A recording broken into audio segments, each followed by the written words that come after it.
میں ہوں شیراز خان. مجھے جوائن کیا ہے آزاد کشمیر کے سپریم کورٹ کے سابق چیف جسٹس جناب سید منظور حسین گیلانی صاحب نے آل دا وے فرام مظفر آباد.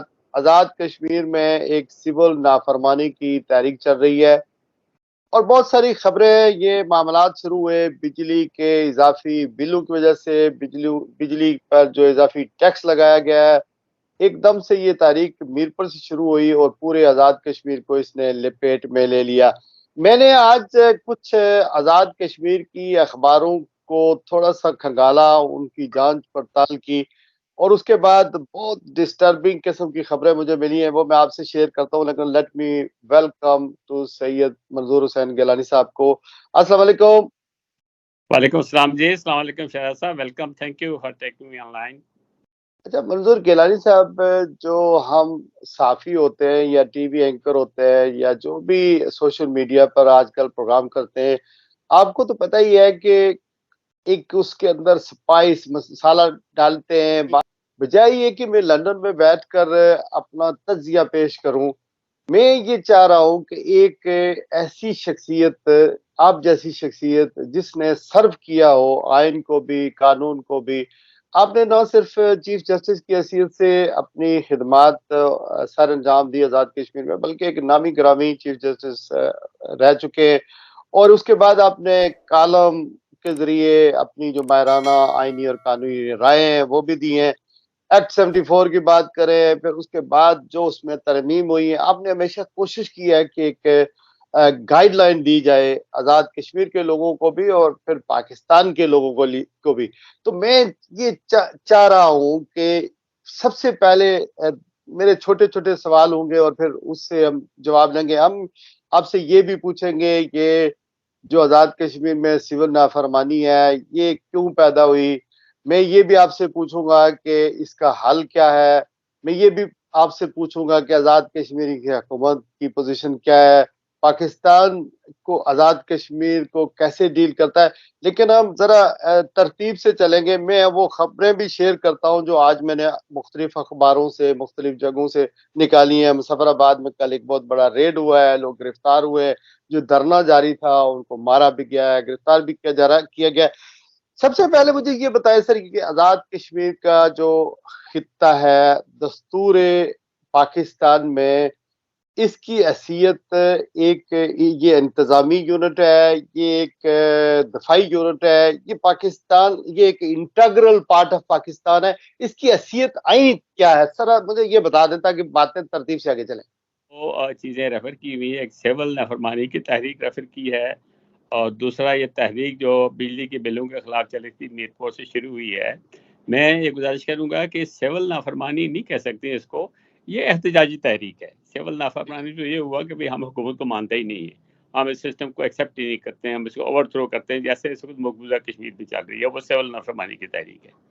یہ احتجاج ہے، احتجاجی تحریک ہے جو حکومتوں کے خلاف ہوتی رہتی ہے اور لوگ اپنے حقوق کی خاطر کرتے ہیں اور ان کا حق بنتا ہے سارا کچھ کرنے کا. یہ احتجاجی تحریک ہے، یہ نافرمانی کی تحریک نہیں ہے. دوسرا، اس تحریک کا آغاز، بلوں کی تحریک کا آغاز بیسیکلی راولہ کوٹ سے ہوا تھا. اس کے بعد سارے آزاد کشمیر نے پک اپ کر لیا اس کو، میرپور نے پک اپ کر لیا، اس کے بعد ظفر آباد نے پک اپ کر لیا. اب ظفر آباد میں تو کل انتہا ہو گئی یہ ساری چیز کی، جب لوگ جمع ہوئے تھے احتجاج کر رہے تھے، حکومت کے توقعات سے زیادہ بڑھا دیا، تو جس کے بعد ان کو ان کے خلاف آنسو گیس چلانے پڑے، لاٹھی چارج کرنا پڑا، لوگوں کو ڈسپرس کرنا پڑا. یہ ذرا ایکسیس کر دی انہوں نے، ایسا کرنا نہیں چاہیے تھا. لیکن یہ جو احتجاج کرنے والے تھے انہوں نے ایکسیس کیا یا پولیس اور نہیں، پولیس نے ایکسیس کر دیا. پولیس نے ایکسیس اس طریقے سے کر دی کہ جب انہوں نے تحریک تقریباً 1.5 مہینے سے چل رہی ہے تو ان کو چاہیے تھا ان کے ساتھ بیٹھ کے معاملات طے کرتے، ان کو کوئی لائے عمل بتاتے کہ ہم یہ فلاں فلاں کام کر رہے ہیں، آپ ہمیں اتنی مہلت دیتے ہیں، اتنے عرصے کے اندر ہم کر دیں گے.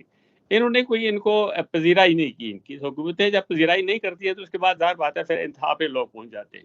تو یہ کل انتہا تو نہیں تھی، لیکن یہ بات ہے کہ بڑا پرزور مظاہرہ تھا جس کو اس سے سختی سے ڈیل نہیں کیا جانا چاہیے تھا. اس میں بھی نیگوسیشن کر کے کرنا چاہیے تھا. ان کے لیڈرز تھے، ان کو بلانا چاہیے تھا، ان کو سمجھانا چاہیے تھا کہ ہمارے یہ کانسٹینٹس ہیں، ہم نے یہ اقدامات کیے ہوئے ہیں، آپ اس کو مؤخر کر دیں. اور کوئی تاریخ دے دینی چاہیے تھی ان کو کہ ہم فلاں تاریخ کو کریں، انہوں نے ایسا کرنے کے بغیر ہی ان کو الٹیمیٹم دے دیا کہ ڈسپرس ہو جائیں اور بند کر دیں، اور ان کو اٹھا کے بند کر دیا. یہ کوئی اچھی علامت نہیں ہے. احتجاج لوگوں کا حق ہے. شہر میں کسی ملک میں کسی صوبے میں رہتا ہو، اس آدمی کا حق بنتا ہے کہ اپنے حقوق لے، ریاست سے، حکومت سے اپنے حقوق لے، اور اگر نہیں مانتی ہے تو اس کے لیے احتجاج کرے. امریکہ میں ایک بار احتجاج کے طور پہ جھنڈا جلایا گیا تھا، تو امریکہ کا جھنڈا جلانا بھی مطلب ہوا کہ امریکہ کے خلاف بغاوت ہے، لیکن عدالتوں نے کہا نہیں، یہ بغاوت نہیں ہے، لوگوں کے احتجاج کا طریقہ ہے. تو یہ احتجاج کا طریقہ ایسا ہوتا ہے. ہندوستان میں بھی اکثر احتجاج کا طریقہ یہ ہے کہ وہ جب ہندوستان کی گورنمنٹ کے خلاف کوئی احتجاج کرنا ہو کسی مطالبے میں، تو وہ پاکستان کا جھنڈا چڑھا دیتے ہیں. پاکستان چونکہ ہندوستان کی چڑ ہے، تو اس لیے حکومت ہندوستان ان کی طرف متوجہ ہو جاتی ہے. تو یہ تو احتجاج تھا. احتجاج کو ذرا کلائمیکس پہ پہنچ گیا اور ان کی غفلت کی وجہ سے پہنچ گیا، اور پھر ان کو مس ہینڈل کیا. ایسا ہونا نہیں چاہیے تھا، یہ ذرا ایکسیس کر دیا انہوں نے.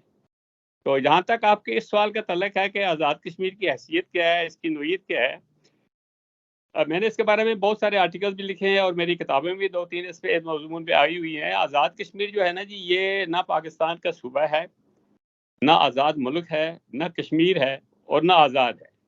یہ ایک ایسی ٹیریٹری ہے جس کا ابھی تک کوئی تعین نہیں ہوا ہے. یہ بڑا انفارچونیٹ طریقہ ہے کہ اس کا کوئی تعین نہیں ہوا ہے، جبکہ سلامتی کونسل کی قراردادیں یہ کہتی ہیں کہ یہ ایک لوکل اتھارٹی ہوگی اور گورنمنٹ آف پاکستان کے کنٹرول میں ہوگی. گورنمنٹ آف پاکستان کے کنٹرول میں تو ضرور ہے یہ، لیکن لوکل اتھارٹی نہیں بن سکی ہے. اگر یہ لوکل اتھارٹی بن جاتی تو پھر اس کا ایک کردار ہوتا ہے، اس کا کردار پہ سلامتی کونسل کے ساتھ منسلک ہو جاتا. تو یہ جو آبی وسائل ہیں، یہ جو باقی معدنیاتی وسائل ہیں، گیس کے وسائل ہیں، یا باقی جو بھی نیچرل وسائل ہیں، ان کی ریگولیشن پہ انٹرنیشنل لا کے تحت ہوتی یہاں آگے. تو اگر وہ نہیں کیا تھا تو پھر ان کو عارضی طور پہ آزاد کشمیر کو پاکستان کے کانسٹیٹیوشن کے اندر کوئی سٹیٹس دے دینا چاہیے تھا، مشروط سٹیٹس دے دینا چاہیے تھا کہ ان کو ہم یہ فلاں فلاں فلاں شرائط کے تحت ہم کو اس طریقے سے ڈیل کریں گے، تاکہ آزاد کشمیر کی کوئی حیثیت بن جاتی. میں آپ سے گزارش کروں کہ یہ جہاں تک چونکہ بجلی کے معاملے سے بات شروع ہوئی ہے، اس میں یہ گزارش کروں کہ بجلی کے جو معاملات ہیں، محصولات کے معاملات ہیں، ٹیکسیشن کے معاملات ہیں، اکنامک ایکٹیویٹی کے معاملات ہیں، یہ گیس ایکسپلوریشن ہے یا معدنیات کی ایکسپلوریشن جتنی بھی ہے، یہ تقریباً ہر جگہ پہ فیڈرل سبجیکٹ ہوتا ہے. امریکہ ذرا ڈفرینٹ چیز ہے، کینیڈا ڈفرینٹ چیز ہے، وہاں ایسا نہیں ہوتا، وہاں اپنے اپنی پروونس کا ہوتا ہے. لیکن یہاں پاکستان کے کانسٹیٹیوشن میں آرٹیکل 153 سے 161 تک ایسے پروویژنس کو کیٹر کرنے کے لیے پروویژن بنائے گئے ہیں، جس میں اکنامک کونسل ہے، کونسل آف کامن انٹرسٹ ہے، فائنانس کمیشن ہے، پھر الیکٹرسٹی ریگولیٹری اتھارٹی ہے، اپنا گیس کی اتھارٹی ہے.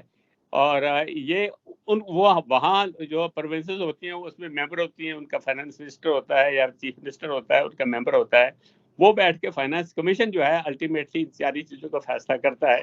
وہ کمیشن فیصلہ کرتا ہے اس کے بارے میں کہ یہ پروونسز کو یا ان علاقوں کو، جو علاقے اس میں سگنیٹریز ہیں یا اس کے زیادہ میں آتے ہیں یا اس کے کنٹرول میں آتے ہیں، ان کے ساتھ کس طریقے سے کیا کیا اپورچنمنٹ کی جائے. آزاد کشمیر اس کیٹیگری میں فال نہیں کرتا ہے. آرٹیکل 161 ہے پاکستان کے کانسٹیٹیوشن کا، پرٹیکولرلی جو الیکٹرسٹی کے معاملات یا گیس کے معاملات کو جو وہ ڈیل کرتا ہے.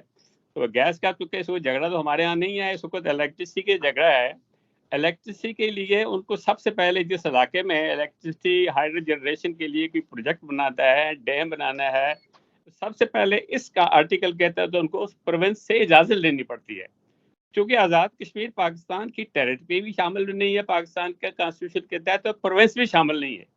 یہ میرے نقطہ نظر سے میری جتنی اسٹڈی بھی پاکستان کے کانسٹیٹیوشن کے حوالے سے ہوئی ہے، یہ اے جے کے کانسٹیٹیوشن کے حوالے سے ہوئی ہے، یہ ایک گنجلک سا ہے، جو مطلب ہے کوئی ریلیشن شپ ہی نہیں ہے پاکستان کے ساتھ.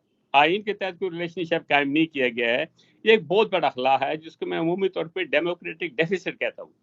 یہ ڈیموکریٹک ڈیفیسٹ مقبوضہ کشمیر، جس طرح ہندوستان مقبوضہ کشمیر کو رن کر رہا ہے اور آزاد کشمیر کو پاکستان رن کر رہا ہے، تو دونوں کے ایڈمنسٹریٹو طرز عمل میں آزاد کشمیر اور مقبوضہ کشمیر میں کیا فرق ہے؟ زمین و آسمان کا فرق ہے جی، زمین کوئی کمپیریزن ہی نہیں ہے. مقبوضہ کشمیر 1 جنوری 1950 سے 26 جنوری 1950 سے ہندوستان کے آئین کا حصہ ہے، اور اس تاریخ سے لے کے 51 میں جو انڈیا میں الیکشن ہوئے، 51 سے لے کے 68 تک وہاں الیکشن کمیشن کا دائرہ کار نہیں تھا، تو جموں اینڈ کشمیر کی گورنمنٹ اپنے ممبر نامینیٹ کرتی تھی پارلیمنٹ آف انڈیا کے لیے، راجیہ سبھا کے لیے بھی، لوک سبھا کے لیے بھی ممبر نامینیٹ کرتی تھی. ان کی ریپرزنٹیشن اس وقت سے دی گئی تھی، حالانکہ وہ ابھی الیکشن کمیشن کا دائرہ ایکسٹینڈ نہیں ہوا تھا، لیکن ممبرس کو نامینیٹ کرتی تھی. وہ ممبر سے جو ہے وہ پارلیمنٹ کے ممبر ہوا کرتے تھے، پارلیمنٹ کمیٹی کے ممبر ہوا کرتے تھے. اسی طریقے سے جو اکنامک انٹرسٹ ہیں، فائنینشیل انٹرسٹ ہیں، سیکورٹی انٹرسٹ ہیں، کشمیر کے ممبران کمیٹیوں میں ہوا کرتے تھے. اور آج بھی وہی صورتحال ہے. آج ذرا زیادہ وسیع ہو گیا ہے، پہلے ذرا کم تھا، اب ذرا آپ پوری ریاست جموں کشمیر ہندوستان کے باقی صوبوں کے پیٹرن پہ آ گئی ہے. پہلے بھی ویسی ہی تھی، فرق صرف اتنا تھا کہ کچھ آئینی پروویژن ایسے تھے جو کشمیر گورنمنٹ کی پرمیشن سے ہی وہاں لاگو ہو سکتے تھے، ادروائز نہیں ہو سکتے تھے. اب براہ راست ہو جاتے ہیں، فرق اتنا پڑا ہے. اور میرے نقطۂ نظر سے اب وہ 370 جس کو کہتے ہیں وہ ادروائز بھی ریڈنڈنٹ ہو گیا تھا، کیونکہ ہندوستان کا سارا بلکہ پورا ہندوستان ہی کشمیر میں داخل ہو گیا تھا، تو اب اس کی ضرورت بھی نہیں تھی. لیکن جو ان کی ایک آئیڈینٹی تھی 35A کی، وہ اپنی جگہ موجود رہنی تھی، کیونکہ اسی قسم کے رائٹس ہندوستان کے باقی 9-10 صوبوں کو حاصل ہیں. تو آزاد کشمیر سے وہ رائٹ لے لینا غلط بات ہے. آزاد کشمیر میں ایسا کوئی ارینجمنٹ ہی نہیں ہے. پاکستان کہتا ہے کہ ہمارا حصہ نہیں ہے. آزاد کشمیر نہ انڈیپینڈنٹ ہے، نہ پاکستان کا حصہ ہے، نہ کوئی ساورن اتھارٹی ہے. اس کی تو کوئی اتھارٹی ہے ہی نہیں نا. ایک لوکل مطلب ارینجمنٹ کے تحت چل رہا ہے. اس لوکل ارینجمنٹ میں پاکستان میں یہ کہیں فگر نہیں کرتا ہے. ہاں، پاکستان اس کو صوبے کے طور پہ چلا رہا ہے، اور صوبے کے طور پہ اوبلیگیشن جتنی بھی ہیں، ذمہ داریاں جتنی بھی ہیں ایک صوبے کی اس پہ لدی ہوئی ہیں. لیکن وہ رائٹس کوئی بھی نہیں ہے، وہ پریولیج کوئی بھی نہیں ہے، وہ سٹیٹس کوئی بھی نہیں ہے جو صوبے کا ہونا چاہیے.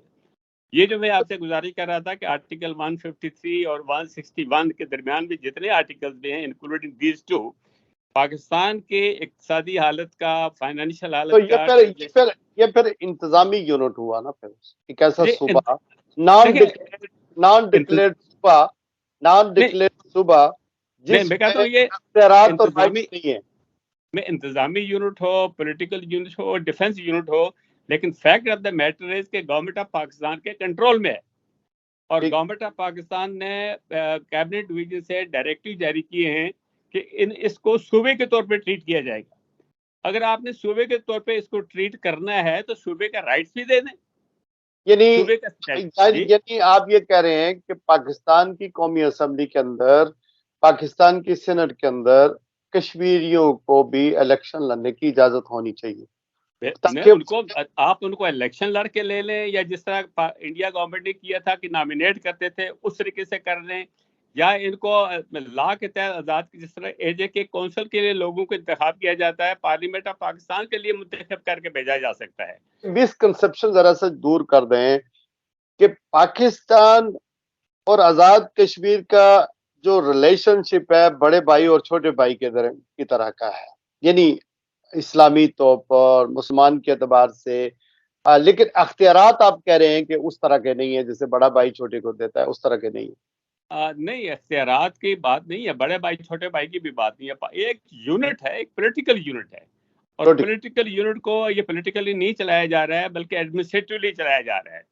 جبکہ آپ کا صوبہ سندھ ہے، پنجاب ہے، یا باقی جتنے بھی ہیں، وہ ایک پولیٹیکل یونٹ ہے، ان کو پولیٹیکل یونٹ کے طور پہ چلایا جا رہا ہے. جبکہ اس کے بارے میں ان کا پاکستان کا موقف یہ ہے کہ اس کو پروونس ٹریٹ کیا جائے گا.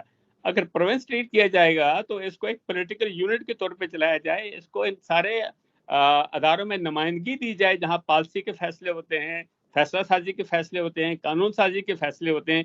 یہ الیکٹرسٹی کے جو سبجیکٹ ہے یہ گورنمنٹ آف پاکستان کا سبجیکٹ ہے. ہمارے آئین کے تحت یہ پاور ان کا ہے، ہمارا نہیں ہے. 2500 میگا واٹ بجلی آزاد کشمیر سے پیدا ہوتی ہے. منگلا ڈیم اور نیلم جیلم پروجیکٹ اور پن بجلی اور دوسرے طریقے سے وہ جنریٹ ہوتی ہے. ہماری ضرورت تو 300-400 میگا واٹ ہے پوری آزاد کشمیر. بالکل صحیح کہتے ہیں آپ. تو ابھی جو لوگ احتجاج کر رہے ہیں وہ آزاد کشمیر کی گورنمنٹ کے خلاف کر رہے ہیں، یہ پاکستان کی گورنمنٹ کے خلاف کر رہے ہیں؟ یہ آزاد کشمیر کی گورنمنٹ کے خلاف کر رہے ہیں، لیکن اس کا آزاد کشمیر کی گورنمنٹ کے ساتھ صرف 15% کا تعلق ہے. باقی 85.85% جو ہے پاکستان گورنمنٹ کے ساتھ تعلق ہے. اور وہ تعلق تبھی وہ گنجلک جو ریلیشن شپ ہے وہ اسی وجہ سے ہے کہ ہمارا ریلیشن شپ جو ہے ڈیفائنڈ نہیں ہے.